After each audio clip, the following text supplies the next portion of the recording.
Deer students, welcome to our YouTube channel Bankura Brainwave. সঙ্গে Prosenjit sir, আমি তোমাদের ফিজিক্স পড়াচ্ছি। তো তোমরা এর আগের ভিডিওতে নিশ্চয়ই দেখেছো যে আমরা ভেক্টর স্টার্ট করেছি, এবং ভেক্টর স্টার্ট করার কিন্তু একটা বিশেষ কারণ রয়েছে। আমি প্রথম ক্লাসে ডিটেলস আলোচনা করেছিলাম যে আমাদের সিলেবাস তো অন্যরকম ভাবে দেওয়া, সেমিস্টার ওয়াইজ যে সিলেবাসটা নতুন প্রকাশ করেছে সেই সিলেবাসটা সম্পর্কেও আমি ডিসকাস করেছিলাম তোমাদের প্রথম ভিডিওতে। তো সেখানে আমি বেসিক্যালি বলেছিলাম যে কেন আমরা ভেক্টর পড়ছি। প্রথমে তোমরা দেখবে তোমাদের সিলেবাস অনুযায়ী এটা ইউনিট 2 তে রয়েছে, অথচ আমি প্রথমে ভেক্টর পড়ছি। আসলে ভেক্টরকে আমরা একটা ম্যাথমেটিক্যাল টুল হিসাবে ইউজ করছি। এখানে আমরা দেখবে ক্যালকুলাস পড়বো, ইন্টিগ্রেশন, ডিফারেন্সিয়েশন, যেগুলো ম্যাথমেটিক্সে তোমরা পড়বে, বাট ফিজিক্সের জন্য কিন্তু সেগুলোরও প্রয়োজন আছে। তো ভেক্টরকে আমরা একটা ম্যাথমেটিক্যাল টুল হিসাবে নিয়েছি, যেটা আমি আগের ক্লাসে ডিসকাস করেছিলাম ব্যাপারটা নিয়ে। এবং ভেক্টর পড়ার পর আমরা ফিরে যাব একমাত্রিক গতি বা ওয়ান ডাইমেনশনাল মোশন, তারপর আমরা পড়বো two dimensional motion. Basically two dimensional motion পড়ার জন্য ভেক্টরটা বেশি প্রয়োজন হয়, তাই সিলেবাসে বা বইতে সাধারণত টু ডাইমেনশনাল মোশনের সঙ্গে এটা আলোচনা করা থাকে।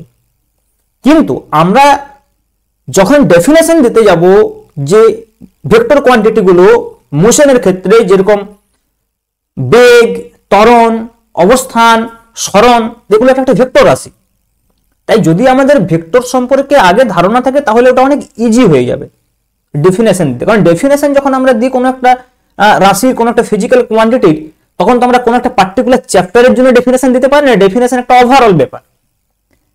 তো সেই কারণেই আমি একটু সিলেবাসটাকে এইভাবে সাজিয়েছি যে যদি আমরা ভেক্টর পড়ি প্রথমে, তাহলে আমাদের যে rest of the thing will be very easy, খুব সহজ হয়ে যাবে ব্যাপারটা। তেমনি আমরা ক্যালকুলাস পড়বো, ডিফারেন্সিয়েশন, ইন্টিগ্রেশনও পড়বো। দেখো এই যে প্রথম দুটো ইউনিট 1 এবং ইউনিট 2 ফিজিক্সের জন্য খুবই ইম্পর্টেন্ট। আমি বারবার বলি স্টুডেন্টদেরকে যে তোমরা এই প্রথম দুটো ইউনিট যদি কনসেপ্ট ভালো করে ক্লিয়ার করতে পারো, তাহলে আগামী ফিজিক্সে তোমাদের ক্লাস 11 এর ফিজিক্স বলো, ক্লাস 12 এর ফিজিক্স বলো, কোনো সমস্যা হবে না। কারণ পুরো যে ম্যাথমেটিক্সটা রয়েছে, যে ম্যাথমেটিক্সটা ইউজ হবে পুরো 11 এবং 12 পুরো জায়গা জুড়ে, তার ম্যাক্সিমাম পার্ট অর্থাৎ 90% পার্ট আমরা এখানে পড়ে ফেলবো অলরেডি। ওই জন্য এটা কিন্তু 11 স্টুডেন্টদের সবচাইতে টাফ চ্যাপ্টার লাগে। আমি এমন অনেক স্টুডেন্টকে দেখেছি যারা অনেক সময় কি করে শুধুমাত্র এই চ্যাপ্টারটা বা এই ইউনিটটা জটিল লাগে বলে তারা সায়েন্স ছেড়ে দেয়। তাহলে বুঝতে পারছো যে এটার ইম্পর্টেন্স কতটা। তাই জন্য আমি প্রথমে ভেক্টর শুরু করেছি। তোমরা প্রত্যেকটা ভিডিও মন দিয়ে দেখো, অবশ্যই ক্লিয়ার হবে সবকিছু। ওকে, তো দেখো আমরা লাস্ট ক্লাসে কি ডিসকাস করেছিলাম ভেক্টরের ডেফিনেশন কি আছে, একটা ভেক্টর রাশিকে কিভাবে ডিফাইন করা হয়, কিভাবে নোটেশন দেওয়া হয়। And the most important thing that I have discussed in the last class is the geometrical representation of vector, কি জ্যামিতিক তলে একটা ভেক্টরকে আমরা কিভাবে রিপ্রেজেন্ট করতে পারি। তো দেখো লাস্ট ক্লাসে আমরা কি ডিসকাস করেছিলাম, ভেরি সিম্পল থিং, যেটা আমি একটু প্রথমে তোমাদেরকে রিক্যাপ করিয়ে নিতে চাইবো। যে কোনো একটা ভেক্টরকে আমরা যদি একটা লেটার দিয়ে প্রকাশ করি, ইংলিশ অ্যালফাবেট দিয়ে প্রকাশ করি, তার মাথায় আমরা সবসময় একটা অ্যারো দিই। যদি আমরা বলি এ একটা ভেক্টর আছে, তাহলে এটা হলো ভেক্টর। এটা হচ্ছে ভেক্টরের নোটেশন। আর জ্যামিতিক তলে প্রকাশ করার ক্ষেত্রে আমি কি বলেছিলাম, যে কোনো একটা ভেক্টরকে আমরা সরলরেখা দিয়ে প্রকাশ করতে পারি, যে সরলরেখাটার মাথায় তীর চিহ্ন দেওয়া হয়। এটা একটা ভেক্টর রাশির জ্যামিতিক প্রকাশ। এর অর্থ হচ্ছে যে কি না, এই সরলরেখাটার যে পুরো দৈর্ঘ্য সেটা হবে ভেক্টরের মান, এবং এই তীর চিহ্নটার সাহায্যে আমরা অভিমুখটাকে দেখাচ্ছি।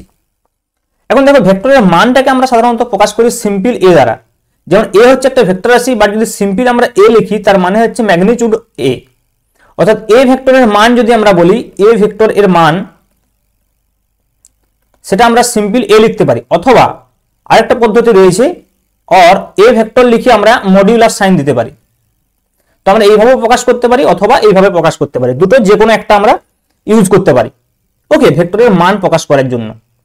আর জ্যামিতিক তলে আমরা একটা এরকম তীর চিহ্ন দিয়ে প্রকাশ করব। সাপোজ এটা এ ভেক্টর, এটা বি ভেক্টর হতে পারে, হ্যাঁ, C vector, suppose F vector, F মানে হচ্ছে বল ভেক্টর, ভেলোসিটি হতে পারে ভি ভেক্টর। আমরা এইভাবে প্রকাশ করব। এটা হচ্ছে নোটেশন, এটা হচ্ছে জ্যামিতিক তলে ভেক্টরকে কিভাবে প্রকাশ করা। তো দেখো মনে করো সাপোজ তোমার সামনে দুটো ভেক্টর আছে, হ্যাঁ, দুটো বল আমরা যদি বলি, মনে করো কোনো একটা বস্তু রয়েছে এখানে। দেখো সাপোজ আমি একটা এক্সাম্পল নিয়ে বলি, এখানে কোনো একটা বস্তু রয়েছে, মনে করো এই বস্তুর উপরে দুটো ফোর্স কাজ করছে। মনে করো একটা ফোর্স এদিকে কাজ করছে, তাহলে বল একটা, এটা F1 ভেক্টর বল, আর একটা ফোর্স মনে করো এইভাবে কাজ করছে F2 ভেক্টর। তাহলে এই F1 এবং F2 এর মধ্যবর্তী কোণ কোনটাকে আমরা বলবো? এটা। তাহলে এটা হয়ে গেল দুটো ভেক্টরের মধ্যবর্তী কোণ। কিন্তু দেখো এটাকে ইন্টেলিজেন্টলি চুজ করতে হবে। মনে করো সাপোজ যদি আমরা শুধু এই পয়েন্টটার ডায়াগ্রামটা আঁকি, এই পয়েন্টটাকে আমি আলাদা করে দেখাই, মনে করো এই পয়েন্টটা এখানে রয়েছে, তাহলে এই দিকটা একটা ভেক্টর হয়ে গেছে F2, এই দিকে একটা ভেক্টর হয়ে গেছে F1। দেখো কিন্তু আমরা কি করেছি, দেখো কি করেছি, এখানে আমরা এই অ্যাঙ্গেলটাকে চুজ করেছি দুটো ভেক্টরের মধ্যবর্তী কোণ হিসাবে, কিন্তু আমরা তো এই দিকের অ্যাঙ্গেলটাকে চুজ করতে পারতাম।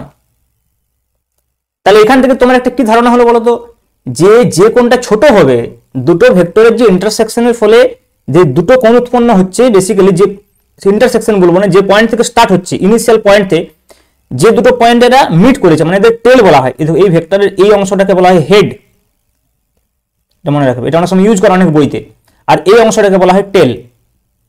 তো এদের টেলগুলো যেখানে মিট করছে, দেখো সেখানে দুটো কোণ উৎপন্ন হচ্ছে, এদিকে একটা এদিকে একটা, তাই তো? তাহলে এই কোণটা ছোট, এই কোণটা বড়, তাহলে ছোট কোণটাকে আমরা কনসিডার করব। যখন কিছু বলা থাকবে না, দুটো ভেক্টরের মধ্যবর্তী কোণ শুধুমাত্র বলা থাকবে, কোনো ডায়াগ্রাম আঁকা থাকবে না, তখন আমরা বুঝবো যে এদের মধ্যে ছোট কোণটাকে বোঝাচ্ছে। আরেকটা বিষয় দেখো, যে দুটো ভেক্টরের কথা বলা হচ্ছে না, সেই দুটো ভেক্টরকে অবশ্যই ওই বিন্দু থেকে কি হতে হবে? বহির্মুখী হতে হবে। মানে মনে করো সাপোজ আমি সেম এক্সাম্পল নিয়ে একটা দেখানোর চেষ্টা করছি। মনে করো একটা বস্তু আছে এখানে, ঠিক আছে? তো এই বস্তুর উপরে কি হয়েছে, মনে করো এই পাশে একটা বল কাজ করছে, এই পাশে, আর একটা আমরা এইভাবে বল প্রয়োগ করেছি এই দিক থেকে, করতে পারি। এই একটা বল মনে করো F1, এই একটা বল F2। তাহলে এখন আমরা কি করে এদের কোণ নির্ণয় করব? মধ্যবর্তী কোণ। তাহলে এই দুটোকে আমরা যদি এক্সটেন্ড করি ডায়াগ্রামটাকে, তাহলে এই দুটো তো মিট করবে কোথাও না কোথাও। তাহলে দেখো এইখানে মিট করেছে, তার মানে আমরা বলতে পারি যে এই দিক থেকে একটা ভেক্টর এসেছে দেখো, আর এই দিক থেকে একটা ভেক্টর গেছে। তাহলে এইটা যদি আমরা বলি যে F2 ভেক্টর, এটা যদি বলি আমরা F1 ভেক্টর, তাহলে F1 এবং F2 এর মধ্যবর্তী কোণ কি করে নির্ণয় করব? দেখো এইখানে একটা কনফিউশন রয়েছে। এইখানে কি হয়েছিল, দুটো ভেক্টরে এই বিন্দু থেকে কিছু আউটওয়ার্ডস ছিল, তা আমরা খুব সহজেই বুঝতে পেরে গেছিলাম। কিন্তু এখানে দেখো এর হেডটা যেখানে শেষ হয়েছে, এর টেলটা সেখানে শুরু হয়েছে। তাহলে কি করতে পারি বলতো, এই ভেক্টরটাকে আমরা সরিয়ে ফেলতে পারি, এই ভেক্টরটাকে আমরা আরেকটু এক্সটেন্ড করে দিতে পারি, এইভাবে এক্সটেন্ড করে দিতে পারি। তাহলে দেখো এইটা হয়ে গেল F2 ভেক্টর, মানে ভেক্টরটাকে আমরা শিফট করে দিয়েছি। একটা ভেক্টরকে দেখো যদি আমরা একটা নির্দিষ্ট পজিশনে রেখে, নির্দিষ্ট ডিরেকশন রেখে এটাকে শিফট করি, তাহলে ডিরেকশনের কোনো চেঞ্জ হচ্ছে না। তো এটাকে ভেক্টরের শিফটিং প্রপার্টি বলা হয়। তার মানে একটা ভেক্টরকে আমি প্যারালালে শিফট করতে পারি, তার ডিরেকশনের কোনো চেঞ্জ হবে না। তাহলে আমরা দুটো ভেক্টরের মধ্যবর্তী কোণ বোঝার জন্য কি করলাম, দেখো এই F2 ভেক্টরটাকে প্যারালালে শিফট করে দিয়েছি। তাহলে এই যে F2 এবং F1 এর মধ্যবর্তী কোণ হচ্ছে, এই কোণটাকে আমরা দুটো ভেক্টরের মধ্যবর্তী কোণ হিসাবে কনসিডার করব। তাহলে দেখো দুটো ভেক্টরের মধ্যবর্তী কোণ নির্ণয়ের কিন্তু কয়েকটা বেসিক রুলস আছে। কি বেসিক রুলস? প্রথমত হচ্ছে, যে বিন্দুতে আমরা দুটো ভেক্টরের মধ্যবর্তী কোণ নির্ণয় করতে চাইছি, সেই বিন্দু থেকে দুটো ভেক্টরকে আউটওয়ার্ড হতে হবে, বহির্মুখী হতে হবে, এবং সেখানে যে দুটো কোণ উৎপন্ন হচ্ছে তার মধ্যে যেটা স্মলেস্ট অ্যাঙ্গেল, মানে যেটা ছোট কোণ, সেই কোণটাকে আমাকে কনসিডার করতে হবে দুটো ভেক্টরের মধ্যবর্তী কোণ হিসাবে। তাহলে আমরা যদি ফ্রেশ করে এটা ডিসকাস করি যে দুটো ভেক্টরের মধ্যবর্তী কোণ নির্ণয়ের যে নিয়ম, তাহলে আমরা এখানে কি হেডিং করব? তোমরা যদি খাতা নিয়ে বসেছো, তোমরা যদি নোটবুক নিয়ে বসেছো, তাহলে অবশ্যই হেডিং করো। আজকে যেটা প্রথম টপিক যেটা আমি পড়াতে যাচ্ছি সেটা হচ্ছে কি না, দুটো ভেক্টরের মধ্যবর্তী কোণ। আমি তোমাদেরকে বারবার বলেছি এই কথা, যে যখনই তোমরা কোনো ইউটিউব ভিডিও দেখবে, সঙ্গে সঙ্গে সেই ইউটিউব ভিডিও ক্লাস নোটস তোমাদের কাছে চাই। এলোমেলো ভিডিও দেখে কোনো লাভ নেই। এই চ্যানেল ওই চ্যানেল করে যদি তোমরা এলোমেলো ভিডিও দেখো, তাতে করে কোনো লাভ নেই। কখন লাভ? সেটা যদি তোমার কোনো একটা পার্টিকুলার টপিকসে কোনো প্রবলেম থাকে, তুমি ইউটিউবে সার্চ করে দেখে নিলে। বাট র্যান্ডামলি এদিক ওদিক ভিডিও দেখে আউটপুট জিরো হবে, তোমার সময় নষ্ট হবে। তাই জন্য কি করতে হবে, যে চ্যানেল তোমাকে সবচাইতে ভালো কন্টেন্ট প্রোভাইড করছে বলে তোমার মনে হচ্ছে, সেটা আমাদের চ্যানেলও হতে পারে, অন্য কোনো চ্যানেলও হতে পারে, তোমাকে নোটবুক নিয়ে বসতে হবে। অবশ্যই ক্লাস নোট যেমন থাকে অফলাইন ক্লাসে, তেমনি তোমাকে অনলাইন ক্লাসেরও ক্লাস নোট করতে হবে। তবেই সেই ক্লাসটাতে তুমি যে সময়টাকে অতিবাহিত করছো, যে সময়টা সেখানে দিচ্ছ, সেই সময়টা তোমার কাজে লাগছে বলে তুমি ভাবতে পারো। কারণ বারবার ভিডিও দেখলে তোমার টাইম নষ্ট হবে। যদি তোমার কাছে একটা নোটবুক থাকে, তাহলে কি হবে, সেই নোটবুকটা যে কোনো সময় তুমি রিভাইজ করতে পারবে। ওকে, সো আজকে হেডিং করে দুটি ভেক্টরের মধ্যবর্তী কোণ আজকে যেটা ফার্স্ট টপিক, দুটি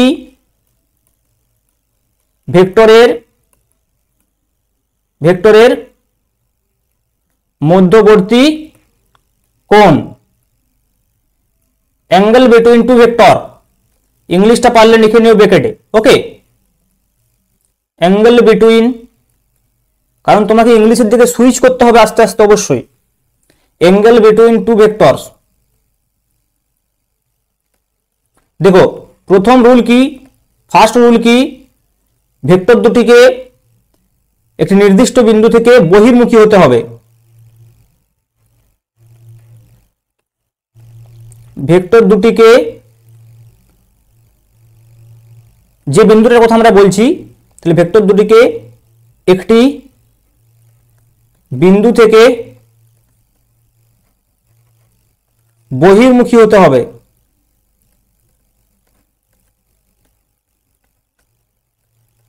এটা হচ্ছে ফার্স্ট কন্ডিশন। সেকেন্ড কন্ডিশন কি, ওই স্থানে বা ওই বিন্দুতে সবচেয়ে ছোট কোণটি হবে ভেক্টর দুটির মধ্যবর্তী কোণ।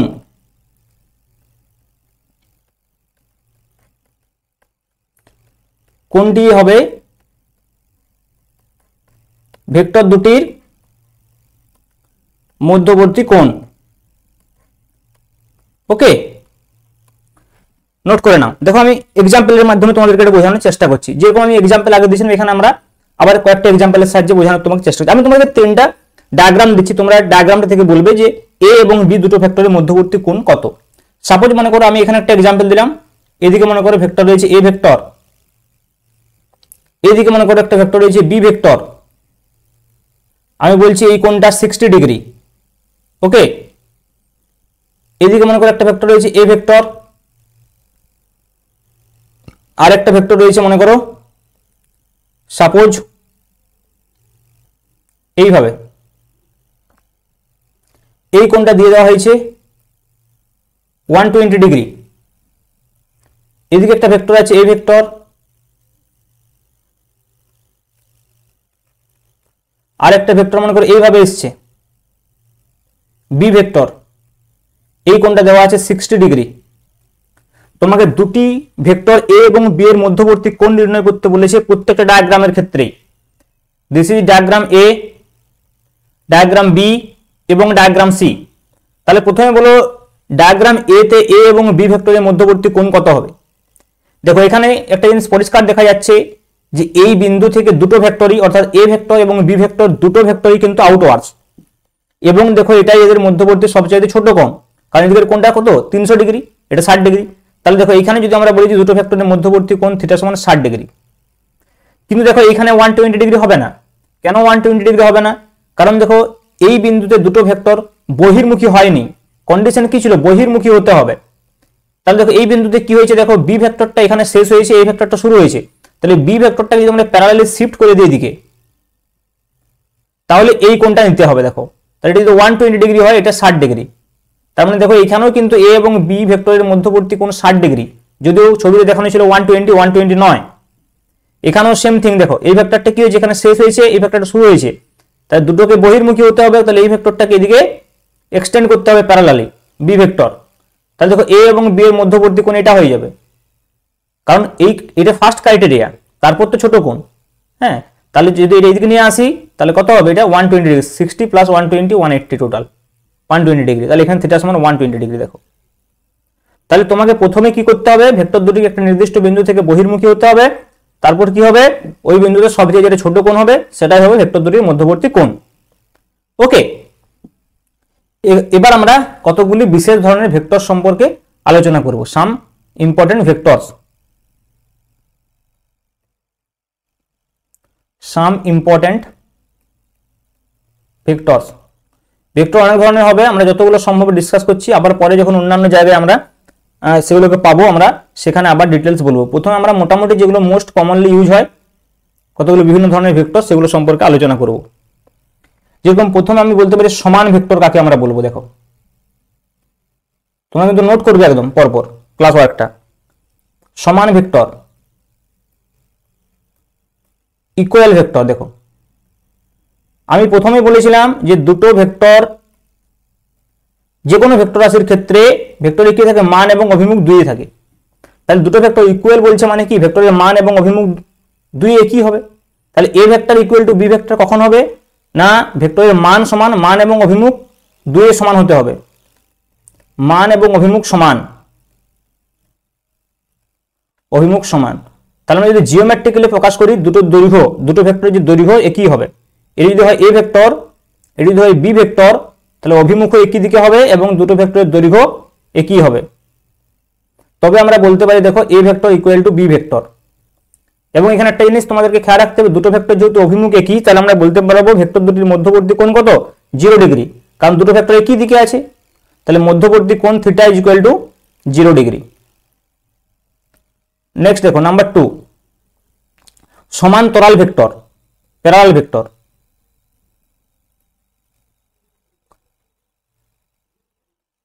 সমান্তরাল ভেক্টর বা প্যারালাল ভেক্টর।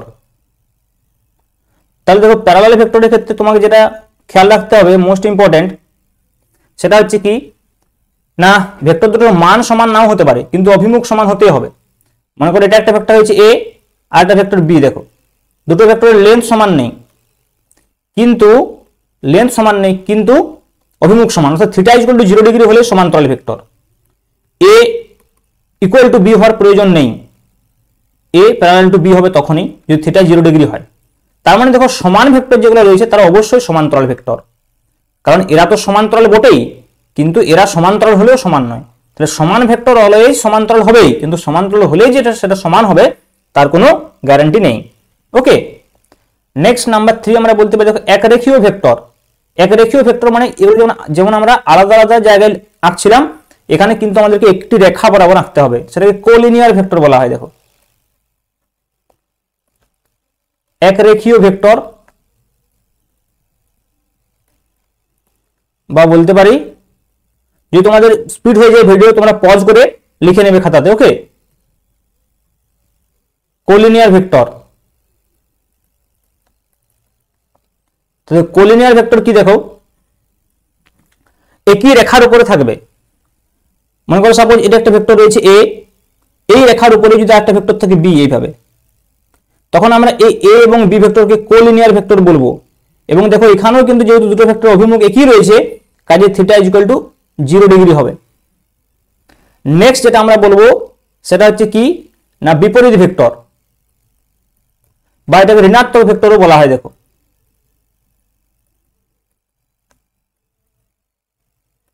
বিপরীত ভেক্টর বা ঋণাত্মক বা নেগেটিভ ভেক্টর, নেগেটিভ ভেক্টর বা অপোজিট ভেক্টরও বলতে পারো। এটা কি মান সমান কিন্তু অভিমুখ আলাদা। মনে করি এদিকে একটা ভেক্টর রয়েছে এ, তাহলে এই ভেক্টরটার উল্টো দিকে যদি একটা ভেক্টর থাকে same magnitude same opposite direction minus a, বা এটা যদি এ বলি এটা যদি বি বলি, তাহলে আমরা বলবো এ ইকুয়াল টু মাইনাস বি। তাহলে এখানে দেখো উল্টো দিকে আছে সম্পূর্ণ, তাহলে মধ্যবর্তী কোণ কত হবে 180 degree, theta is equal to 180 degree. এটা খেয়াল রাখতে হবে বিপরীত ভেক্টরের ক্ষেত্রে। আচ্ছা, এই ভেক্টরগুলো যদি মনে করো একই তলে থাকে তাহলে একতলীয় ভেক্টর। ওকে, একই তল মানে কি তোমাদের একটু বুঝতে হবে। দেখো নাম্বার 5 যদি আমরা বলি একতলীয় ভেক্টর বা কোপ্লেনার ভেক্টর, এটা একটু বোঝার আছে। একতলীয় ভেক্টর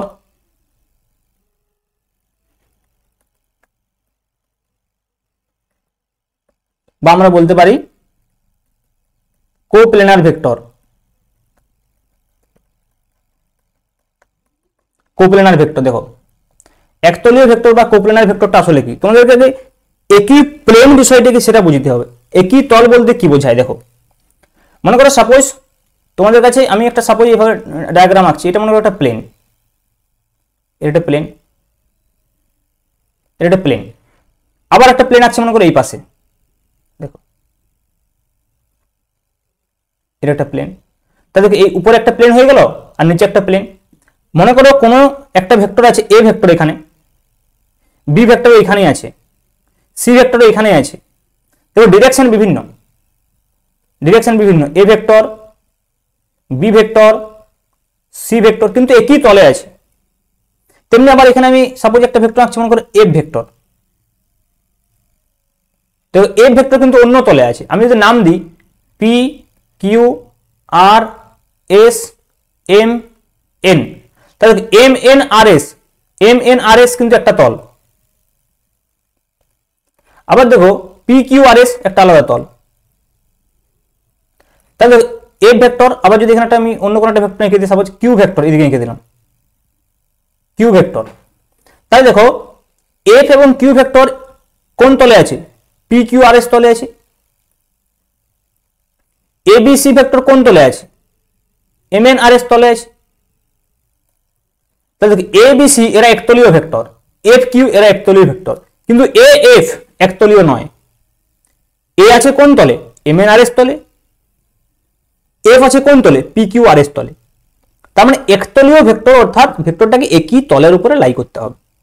ওকে, তাহলে একতলীয় ভেক্টরের ক্ষেত্রে আমরা বলতে পারবো না তাদের মধ্যবর্তী কোণ কত হবে, যা খুশি হতে পারে, তাদের ডিরেকশনে যেদিকে খুশি হতে পারে। কন্ডিশন কি? শুধুমাত্র তাদেরকে একটা তলের উপরে কনফাইন্ড থাকতে হবে, বাধ্য থাকতে হবে একটা তলের উপরে।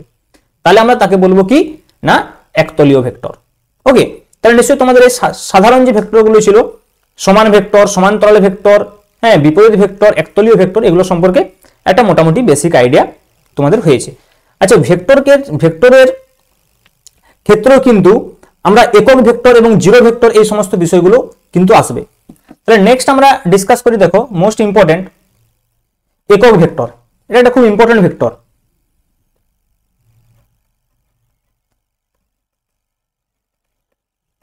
ইউনিট ভেক্টর কেন ইম্পর্টেন্ট আমি বলছি, দেখো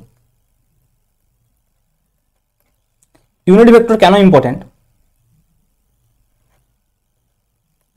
দেখো প্রথমত যে ভেক্টরের মান 1 অর্থাৎ 1 তাকে বলা হবে একক ভেক্টর। তাহলে যে ভেক্টরের ডেফিনেশন তো সিম্পল, কি যে ভেক্টরের মান 1 বা 1, যে ভেক্টরের মান একক হয় তাকে একক ভেক্টর বলে। কিন্তু একক ভেক্টরকে প্রকাশ করার একটা বিশেষ পদ্ধতি রয়েছে। যেমন এখানে আমরা তীর চিহ্ন দিয়ে প্রকাশ করছি ভেক্টরকে, কিন্তু একক ভেক্টরকে প্রকাশ করি একটু সামান্য ডিফারেন্ট ওয়েতে, ক্যাপ দিয়ে, যেমন a cap, b cap, c cap, এইভাবে আমরা রিপ্রেজেন্ট করতে পারি। X cap, y cap, z cap, অনেক সময় আই জে কে দিয়ে রিপ্রেজেন্ট করা হয়, i cap, j cap, k cap, এইভাবে রিপ্রেজেন্ট করা হয়। তো একক ভেক্টরের কাজ কি? দেখো একক ভেক্টর ভেরি সিম্পল। একক ভেক্টর কি? অভিমুখ আছে অথচ মান 1, এটাই সুবিধা। ভেক্টরটার অভিমুখ আছে দেখো, অথচ মান কত? 1। মনে করো একটা ভেক্টর রয়েছে, সাপোজ এটা একটা ভেক্টর, এ ভেক্টর মনে করো। তাহলে দেখো এ ভেক্টরের মানকে তো আমরা সিম্পল লিখেছি, এই ভেক্টরের মান কত? Simple mod a equal to a লিখি। তাহলে দেখো একটা ভেক্টরকে মান এবং অভিমুখ দুটো দ্বারাই যদি প্রকাশ করতে চাই, আমরা বলছি যখন আমরা সিম্পল লিখছি, মনে করো এ ভেক্টর, এর মধ্যে মান আছে অভিমুখ আছে। কিন্তু আমরা যদি লিখতে চাই একটা ভেক্টরকে মান এবং অভিমুখ আলাদা আলাদা করে, তাহলে কি হওয়া উচিত? এই ভেক্টরটার প্রথমে মানটা লিখবো, তারপর তার অভিমুখটা লিখবো। তাহলে এই ভেক্টরটার মান তো আমরা সিম্পল লিখতে পারি এ, এবার দেখো সিম্পল এ, তাহলে এই ভেক্টরের মান হয়ে গেল। কিন্তু এ ভেক্টর ইকুয়াল টু এ নয়, তার অভিমুখ আছে। তাহলে অভিমুখ কত হবে? দেখো অভিমুখ অবশ্যই একটা ভেক্টর রাশি হবে।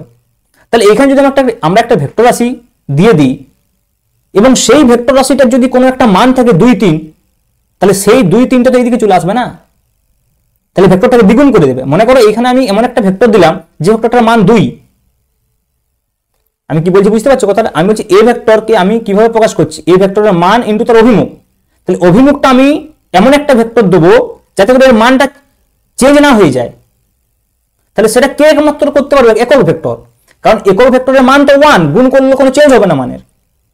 তাহলে মনে করো আমরা যদি ধরে নিই যে এ ভেক্টরের একক ভেক্টর হচ্ছে এই বরাবর এ ক্যাপ, তাহলে আমরা বলতে পারি এ ইন্টু এ ক্যাপ। দেখো তাহলে এ ভেক্টর সমান হয়ে গেল এ ইন্টু এ ক্যাপ। তাহলে এ ভেক্টর সমান ভেক্টরের মান ইন্টু তার অভিমুখ। তাহলে অভিমুখ কত? A cap. এ ক্যাপ কি? একক ভেক্টর। তাহলে এ ভেক্টরটাকে আমরা কমপ্লিটলি ডিফাইন করতে পারছি by multiplying its magnitude and its direction. এটাকে অনেক সময় অনেকে এইভাবে লিখে, দেখো এ ক্যাপ সমান লিখতে পারি আমরা এ ভেক্টর ডিভাইড বাই এ। দেখো এ ভেক্টর ডিভাইড বাই এ। অনেকে এইভাবে বলে যে কোনো ভেক্টরকে তার মান দিয়ে ভাগ করলে শুধুমাত্র অভিমুখটা পড়ে থাকবে, সেই অভিমুখটা একক ভেক্টর। কোনো ভেক্টরকে যদি তার মান দিয়ে আমরা ভাগ করি তাহলে কে পড়ে থাকবে? অনলি অভিমুখ, সেই অভিমুখটা একক ভেক্টর। তাহলে একক ভেক্টরকে আমরা দুভাবে লিখতে পারি, ভেক্টর ডিভাইড বাই তার ম্যাগনিটিউড, অথবা vector is equal to magnitude into একক ভেক্টর। তাহলে একক ভেক্টরের ইউজ কি হচ্ছে? যে একটা পার্টিকুলার ডিরেকশনকে দেখানোর জন্য শুধুমাত্র ডিরেকশন প্রকাশ করে। একক ভেক্টর কোনো ম্যাগনিটিউডকে চেঞ্জ করে না, অথচ ডিরেকশন প্রকাশ করে একক ভেক্টর। এটাই একক ভেক্টরের মাহাত্ম্য। তো দেখো সাধারণত ম্যাথমেটিক্সে বা ফিজিক্সে আমরা কি করি, কোঅর্ডিনেট অ্যাক্সিস ইউজ করি। তোমরা স্থানাঙ্ক জ্যামিতিতে যেমন এক্স অক্ষ, ওয়াই অক্ষ এইসব ইউজ করি আমরা। তাহলে মনে করো সাপোজ তোমরা এগুলো পড়েছো ছোটবেলায় ক্লাস 9-10-এ, যে দুটো পারপেন্ডিকুলার অ্যাক্সিস থাকে, একটা এক্স অ্যাক্সিস মনে করো আর একটা ওয়াই অ্যাক্সিস। এই দুটো অ্যাক্সিস কি হয়, পরস্পরের সঙ্গে লম্ব। এটা রেক্টেঙ্গুলার কোঅর্ডিনেট সিস্টেম বলে। তাহলে দেখো আমরা অনেক সময় কি করব, বিভিন্ন রাশিকে এক্স অক্ষ বরাবর প্রকাশ করব, ওয়াই অক্ষ বরাবর প্রকাশ করব। আবার এদের সঙ্গে পারপেন্ডিকুলার জেড অক্ষ হয় অনেক সময়। তাহলে এক্স ওয়াই জেড আমরা যদি এইভাবে অনেক সময় লিখি, দেখো এক্স এবং ওয়াই যদি এইভাবে লিখি, তাহলে এদের সঙ্গে যে পারপেন্ডিকুলার লম্ব অর্থাৎ বাইরের দিকে আসবে সেটা হচ্ছে জেড। মানে তোমরা যদি এইভাবে ভাবো যে একটা রুমের মধ্যে আছে, তো রুমের কোণাটাকে তোমরা ভাবতে পারো, কোণার উপর দিকে হচ্ছে যে জেড অ্যাক্সিস, এই পাশে এক্স অ্যাক্সিস, এই পাশে ওয়াই অ্যাক্সিস। তোমার রুমের যে কোনো একটা কোণার কথা ভাবো, কোণাটা সোজা উপর দিকে যেটা উঠে গেছে সেটা জেড অ্যাক্সিস, নিচে এক্স অ্যাক্সিস, ওই পাশে ওয়াই অ্যাক্সিস। মানে একটা যদি আমরা ঘনক নিয়ে নিই, কিউব নিয়ে নিই, তাহলে বুঝতে সুবিধা হবে। দেখো তোমার যে রুমটা সেটা তো কিউব আকৃতি, হ্যাঁ না, ঘনক আকৃতি আর কি, বাংরেজি হয়ে যাচ্ছে। ওকে, তাহলে এটা মনে হয় একটা কিউব। দেখো তাহলে মনে করো এটা আমাদের এক্স অক্ষ সাপোজ হলো, এটা এক্স, এদিকটা হয়ে গেল ওয়াই। দেখো এটা কোনাটা, এদিকে এক্স একদিকে ওয়াই, ওই জন্য এটা কোনো সময় এক্স ওয়াই তল বলা হয়। তাহলে এটি জেড। তাহলে দেখো এক্স অক্ষ বরাবর আমরা অভিমুখ প্রকাশ করতে অনেক সময় এক্স ক্যাপ ব্যবহার করি, জেড অক্ষ বরাবর জেড ক্যাপ ব্যবহার করি, ওয়াই অক্ষ বরাবর ওয়াই ক্যাপ ব্যবহার করি। আবার অনেক সময় এক্স ক্যাপ ব্যবহার না করে আই ক্যাপ ব্যবহার করা হয়, ওয়াই অক্ষ বরাবর জে ক্যাপ, জেড অক্ষ বরাবর কে ক্যাপ ব্যবহার করা হয়। তাহলে I cap, j cap, k cap এটা মোস্ট ইউজ হয়, আমরা এখানে ইউজ করব। তাহলে I cap, j cap, k cap মানে কি, মানে হচ্ছে এক্স ওয়াই এবং জেড অক্ষ বরাবর একক ভেক্টর, এক্স ওয়াই এবং জেড অক্ষ বরাবর একক ভেক্টর, বরাবর একক ভেক্টর। সুবিধা কি দেখো, সুবিধা কি দেখো আমি বলছি। মনে করো সাপোজ আমরা একটা ল্যাঙ্গুয়েজকে আমরা সিম্পল ম্যাথমেটিক্সে কিভাবে কনভার্ট করব, by using this concept, by using this unit vector, একক ভেক্টরের কনসেপ্ট দিয়ে কিভাবে আমরা করতে পারবো। দেখো সাপোজ মনে করো যে আমাকে একটা স্টেটমেন্ট দিয়েছে এইভাবে, যে এক্স অক্ষ বরাবর সরণ 5 মিটার, এক্স অক্ষ বরাবর সরণ 5 মিটার। সরণকে মনে করো সাপোজ আমরা এস ভেক্টর দিয়ে প্রকাশ করছি, এস ভেক্টর হচ্ছে সরণ, ডিসপ্লেসমেন্ট ডি দিয়ে প্রকাশ করতে পারি, ডি ভেক্টর দিয়ে প্রকাশ করতে পারি, এস দিয়ে প্রকাশ করলে মনে করো। তাহলে এস ভেক্টর মানে কি, এর মান কত, 5 মিটার। অভিমুখ কোন দিকে বলা আছে, এক্স অক্ষ বরাবর। তাহলে আই ক্যাপ মানে কোন বরাবর, এক্স অক্ষ বরাবর। দেখো তাহলে 5 আই ক্যাপ। তাহলে এস ভেক্টরের মান কত, 5, এর অভিমুখ কত, আই ক্যাপ মানে কি এক্স অক্ষ বরাবর। তাহলে এই যে আমরা একটা সেন্টেন্স লিখেছিলাম এক্স অক্ষ বরাবর সরণ 5 মিটার, সেটাকে সিম্পলি আমরা 5 আই ক্যাপ এভাবে লিখতে পারি। তাহলে 5টা হচ্ছে যে এর হচ্ছে যে মান, আর আই ক্যাপ হচ্ছে এর অভিমুখ। তাহলে এখানে হচ্ছে আমাদের গুরুত্ব, যে আমরা একক ভেক্টরগুলোকে দিয়ে কোনো একটা ভেক্টর রাশিকে কিভাবে আমরা প্রকাশ করতে পারি very simply by using mathematics. তো আমরা কি করছি, আমরা একটা ল্যাঙ্গুয়েজকে ম্যাথমেটিক্সের ফর্মে লেখার চেষ্টা করছি বাই ইউজিং ভেক্টর। ম্যাথমেটিক্সের কাজই তাই একটা ল্যাঙ্গুয়েজকে কতগুলো সিম্বলে প্রকাশ করা। ওকে, তো এইভাবে আমরা একক ভেক্টরকে ইউজ করতে পারি। আমরা এই একক ভেক্টর প্রচুর ইউজ করব পরের দিকে। ওকে, যখন ভেক্টরের যোগ বিয়োগ গুণ এইসব করব প্রচুর ইউজ করব। তোমরা এখন এইটুকু বুঝো যে একক ভেক্টর মানে কি, একটা পার্টিকুলার ডিরেকশনকে প্রকাশ করে, সে তার মান হচ্ছে যে 1। ওকে, নেক্সট আমরা বলবো জিরো ভেক্টর বা শূন্য ভেক্টর। জিরো ভেক্টর বা বলতে পারি শূন্য ভেক্টর। শূন্য ভেক্টর, দেখো শূন্য ভেক্টর ভেরি সিম্পল, যে ভেক্টরের হচ্ছে যে মান শূন্য, যে ভেক্টরের মান শূন্য এবং কি হয়, ভেক্টরের যে বিন্দুতে শুরু হবে সেই বিন্দুতে শেষ। অর্থাৎ আমরা দেখো জ্যামিতিকভাবে এটাকে বলতে পারি, এটা তো আমরা সিম্পল বলছি মান শূন্য হলে জিরো ভেক্টর, কিন্তু জ্যামিতিকভাবে কি বলবো, যে ভেক্টরের প্রথম বিন্দু এবং শেষ বিন্দু একই, যে ভেক্টরের প্রথম বিন্দু এবং শেষ বিন্দু একই, প্রথম বিন্দু এবং শেষ বিন্দু একই। কেন বলছি দেখো, আমরা একটা ভেক্টরকে জ্যামিতিকভাবে এইভাবে প্রকাশ করতাম না। তাহলে দেখো এই সরল রেখাটা যে দৈর্ঘ্য সেটা তো ভেক্টরের মান, তার দৈর্ঘ্যটা শূন্য মানে কি, যেখানে স্টার্ট সেখানেই শেষ। মান শূন্য মানে কি, তার দৈর্ঘ্যটা শূন্য হতে হবে। তো তাহলে জিরো ভেক্টর মানে হচ্ছে যার মান শূন্য। আচ্ছা জিরো ভেক্টর কখন এরাই করে, দেখো ভেরি সিম্পল। মনে করো এখানে একটা বস্তু আছে, এদিকে একটা বল প্রয়োগ করছে এফ, অপোজিটে একটা বল প্রয়োগ করলাম এফ, দুটো বল সমান এবং বিপরীতমুখী। দেখো তাহলে এর উপরে নেট ফোর্স কত, জিরো। কোনো বল কাজ হচ্ছে কি, দুটো সমান এবং বিপরীত বল দিয়ে যদি টানো তাহলে নেট ফোর্স জিরো। তাহলে ওই জিরোটা একটা ভেক্টর রাশি। কেন, দুটো ভেক্টরের যোগ করার ফলে হয়েছে। দেখো এফ এফ ভেক্টর, আরেকটা ভেক্টর এদিকে আছে, তাহলে মাইনাস এফ ভেক্টর, তাহলে F minus F equal to zero. তাহলে এই জিরোটা তখন ভেক্টর রাশি হয়ে যাবে, জিরো ভেক্টর। কারণ দুটো ভেক্টরের ফলে যেটা পাওয়া হয়েছে, দুটো রাশির যখন আমরা যোগ করি, দুটো সেম রাশির যখন যোগ করি, সেই রাশিটাই ফিরে পাবো। মনে করো আমরা যদি দুটো দৈর্ঘ্যের যোগ করি, দৈর্ঘ্য পাবো। দুটো দূরত্বের যোগ করি, দূরত্ব পাবো। এমন তো হয়নি যে দূরত্বের সঙ্গে তুমি বেগ যোগ করে দিলে, এমন তো হয়নি যে ভরের সঙ্গে উষ্ণতা যোগ করে দিলে। দুটো ভরে যোগ করে একটা আলাদা ভর পাবো, দুটো উষ্ণতা যোগ করে একটা আলাদা উষ্ণতা পাবো, দুটো স্কেলার রাশি যোগ করে একটা আলাদা স্কেলার রাশি পাবো, দুটো ভেক্টর রাশি যোগ করে একটা আলাদা ভেক্টর রাশি পাবো, দুটো ভেক্টর রাশি বিয়োগ করে একটা আলাদা ভেক্টর রাশি পাবো।